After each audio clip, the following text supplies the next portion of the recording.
பாராட்டுக்கள் அனைத்தும் படைத்தவனுக்கே. உணவுகள் மென்மையானால் உடல்கள் வலிமையாகும். இப்போது பெண்களுக்கு வரக்கூடிய HSV தொந்தரவால் பெண்கள் உடம்புல என்னென்ன பாதிப்புகள் வரும் அப்படின்ற ஒரு விஷயத்தை பற்றி பார்க்கலாம். இது முழுக்க பார்த்திங்கன்னா பெண்கள் சார்ந்த வீடியோ. பொதுவாக HSV எந்த முறையில் வருதுன்றது நம்ம சொல்லணும்னு அவசியம் இல்லை, அது எல்லாருக்கும் தெரிஞ்ச விஷயந்தான். பாலியல் தொற்று மற்றும் உணவு பரிமாற்றம் எச்சில் மூலியமாகவும் ஸ்ப்ரெட் ஆகும் அப்படின்றது பொதுவான விஷயம். அது பாதிக்கப்பட்ட பெண்களுக்கு என்னென்ன பிரச்சனை கொடுக்கும்னாக்கா, முதல்ல அவங்களோட ஸ்கின் தோல் பகுதியில் ஒரு சின்ன புள்ளி போன்ற அமைப்புகளில் தொந்தரவு வரும். அது மட்டும் இல்லாமல் மாதவிடாய் காலத்தில் கடுமையான பெயினும்,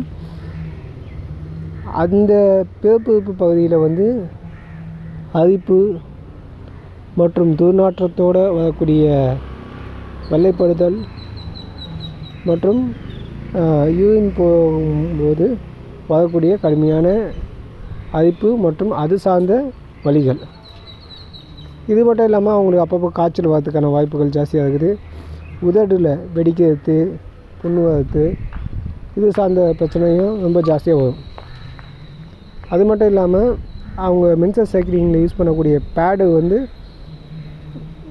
அந்த வைக்கக்கூடிய இடம், அந்த சிறுநீரக பகுதி மற்றும் அது சார்ந்த பகுதியில் புள்ளிகளும் ரேஷஸ்களும் அரிப்புகளும் எரிச்சலுடைய கூடிய உணர்வுகளும் ஜாஸ்தியாகும். அது மட்டும் இல்லாமல் உணவு பரிமாற்றம் மற்றும் இந்த சிறுநீர் கழிக்கும்போது அந்த தொற்று பகுதியில் ஆளான ஒருத்தர்கிட்டேருந்து மற்றவங்க அந்த தண்ணியை தெரியாமல் பயன்படுத்துறதுனாலையோ இல்லை வாஷ் பண்ணும்போது பயன்படுத்துறதுனாலையோ அந்த பாதிப்புகள் வர்றதுக்கான வாய்ப்புகள் ரொம்ப ஜாஸ்தி. இந்த நோய் இப்போது வேகமாக வந்துட்டு இருக்குது. நான் மட்டும்தான் அப்படின்னு சொல்ல விரும்புகிறேன்.